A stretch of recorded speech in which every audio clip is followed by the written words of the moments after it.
Hi everyone, this is Lincoln. Today, 18th of August 2021, Wednesday. This time I wanna talk about 삼강 MNT.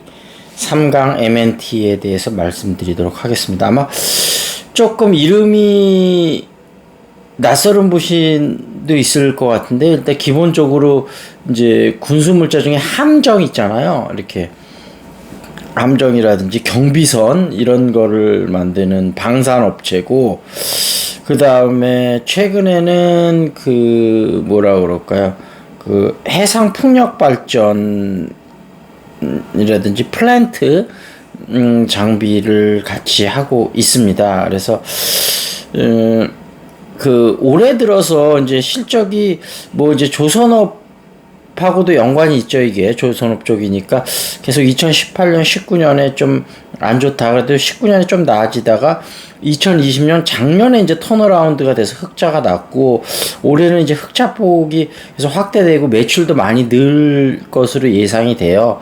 그래서 이제 턴어라운드 종목으로 그 올해에 뭐 들어서 많이 올랐습니다. 많이 오르고 지금 이제 조정받는 기간인데, 이제 우리나라 조선업에 역할된 게 그렇겠지만 요즘 이제 뭐 수주 실적은 많지만 아직까지는 이제 최근에 한번 많이 오르고 그 다음에 조정받고 있는 양상 아니겠습니까? 이제 슬슬 조정의 기간을 끝내고 전체적인 흐름이 상승세로 접어들면 삼강 MNT도 다시 한번 가지 않을까 싶습니다. 그래서 언제부터 올라갈지 우리가 정확하게 예단할 수는 없지만 지금서부터 조금씩 한번 모아가는 전략을 써도 괜찮을 것 같다, 그런 생각이 들고요. 송무석 대표님이고 1977년 3월 1일 날 설립이 됐으니까 거의 한 40년은 조금 못된, 아니 40년이 좀 넘은 거죠. 한 3, 4년 정도, 아니 45년 정도 되는 회사라고 봐야 되겠네요. 그리고 이제 1999년 8월에 삼강 특수공업을 설립을 했고, 2008년 8월 1일 날 코스닥에 상장이 됐으니까 87, 97, 2007 생긴 지 한 31년 만에 코스닥에 상장이 됐네. 참 그때 감개무량했을 것 같아요. 그리고 2017년에 이제 방산업체 함정 분야에 좀 더 특화된 그걸 했고요. 그 경남이겠죠. 경남 고성 공장에 13만 평이나 되는 땅을 갖고 있습니다. 그래서 선박용 블록 제작이 공정이 가능하고 메가 블록을 생산한다. 그래서 우리나라 같은 경우는 이렇게 이제 뭐 배를 바다에 띄워놓고 조립하는 경우도 있고, 우리나라 같은 경우는 보통 조립을 다 한 다음에 이제 물을 들어오게 해서 이제 띄우는 형태 아닙니까? 그래서 미리미리 그 조립을 할 때 어떤 부위들을 블럭으로 이렇게 만든 다음에 하는데, 이게 블럭을 제작을 공정할 수 있을 정도로 굉장히 넓은 땅이다. 13만 평 그런 얘기고, 지금 오늘 기준으로 18,600원이었고 52주 정고점이 23,600원이니까 한 20% 정도 대충 조정을 받았다고 생각하면 될 것 같아요. 시총은 6.803억이고 외국인 지분은 2.29% 정도 되고요.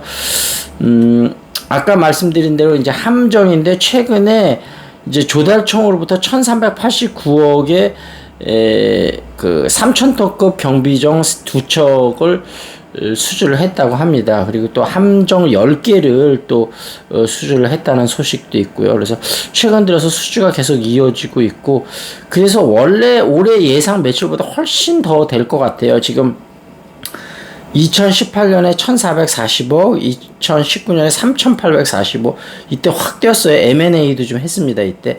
2020년에 4,272인데, 올해는 원래 예상치가 5,061인데, 제가 볼 땐 6,000억을 넘을 수도 있을 것 같다는 생각이 들어요. 영업이익은 2018년에 마이너스 353억, 2019년에 마이너스 206억, 2020년에는 290억, 2021년에는 390억인데 이게 만약에 매출 6천억 넘으면 한 영업이익도 500억 넘어가지 않을까 싶습니다. 그래서 부채 비율이 2018년에 부채 비율이 아니고 영업이익률이 마이너스 24.54, 2019년에 마이너스 5.36, 2020년에 6.80, 2021년에 7.71. 이 정도면 좀 극적인 턴어라운드 종목이라고 할 수 있을 거고요. 턴어라운드는 우리가 적자에서 흑자로 돌아설 때 보통 턴어라운드란 말을 씁니다. 2020년에 부채 비율이 182.43.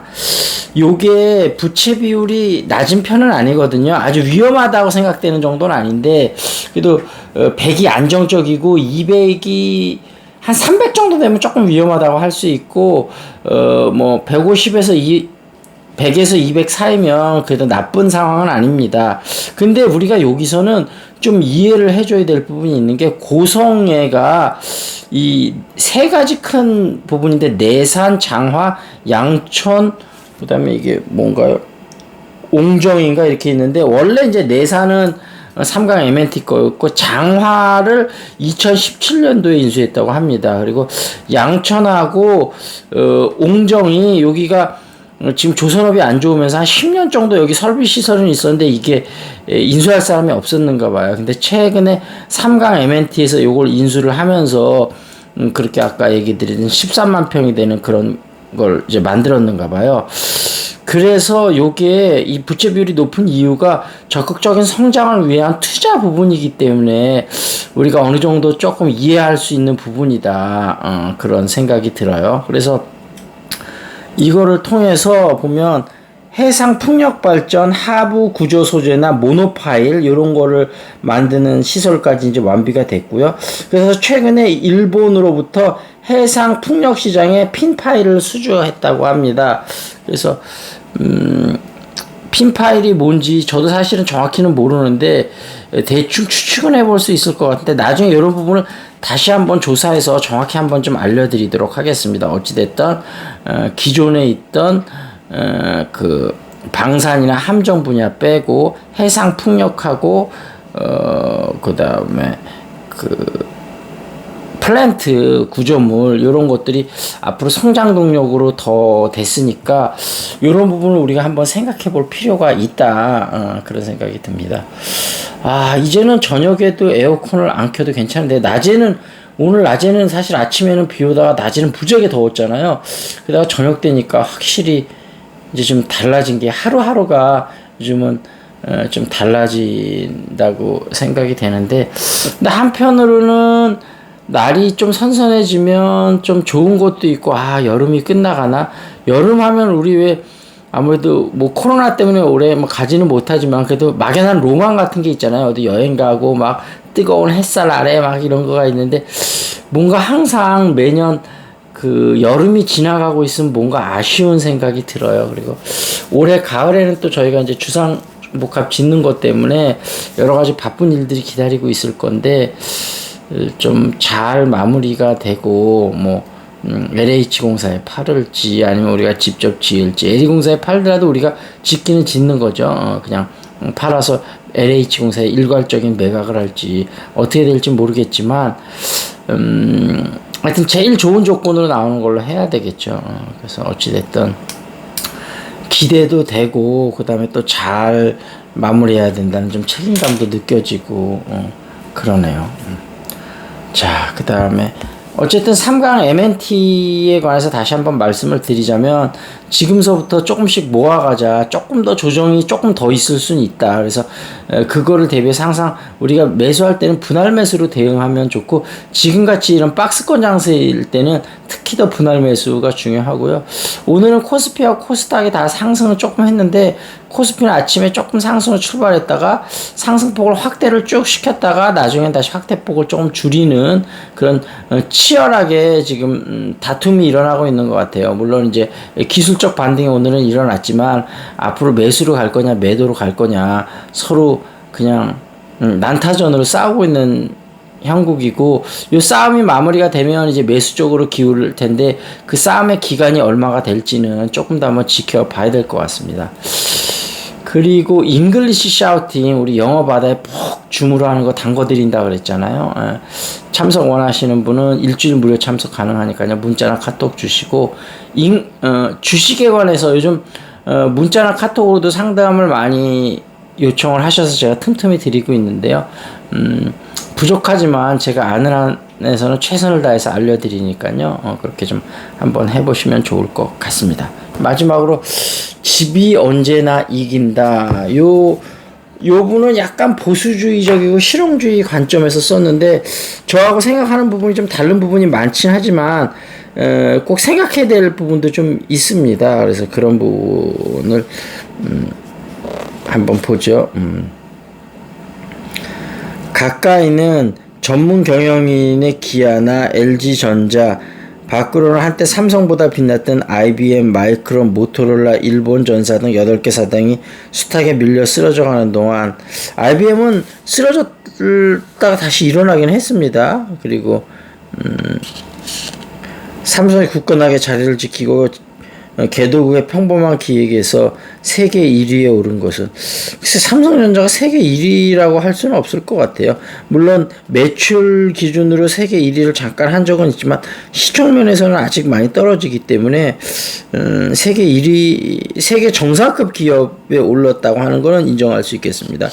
철저히 이건희 오너 경영의 힘이었다. 물론 이건희 회장의 힘이 크기는 컸습니다. 그렇지만 철저히 요 말은 또 조금 동의할 수가 없어요. 이건희 탁에 세계 최고의 한국식 상속세를 두들겨 맞으면 지분이 희석돼 삼성그룹의 지배구조가 해체되고 전문경영 체제로 간다면 삼성과 한국의 미래는 암담하다. 그렇게 가진 않을 테니까 걱정하지 않으셔도 될 것 같아요. 오너는 배당이나 받고 의결권 행사하면서 전문경영인한테 맡기라는 말들 쉽게 한다. 전문경영이라는 말이 혹할지도 모르는데 그렇게 했다면 지금의 삼성 반도체도 1인당 GDP 3만 달러의 선진 한국도 없었다. 그 부분은 일부는 맞는 말이라고 저도 얘기를 할 수 있겠습니다. 근데 이분이 맞는 말인데 또 어떻게 보면 일부는 상당히 편협된 사고를 갖고 있는 부분도 있을 것 같아요. 이분도 마음을 좀 열고 사태를 좀 바라보면 어떨까. 근데 의외로 지금 아까 요 글쓴이 같은 생각을 가지신 분들이 저희 주변에도 많고 굉장히 많으시더라고요. 특히 60대, 70대에서 많이 볼 수 있는데 이분은 이제 40대인데도 그런 생각을 갖고 있네요. 아마 저럴 땐 부모님한테도 영향을 많이 받았을 것 같다는 생각은 들기도 하고 어쨌든 자 코로나로부터 조심하시고요, 여러분. 또 뵙도록 하겠습니다. 저는 여기서 마치도록 하겠습니다. That's it. This is Lincoln. See you next time.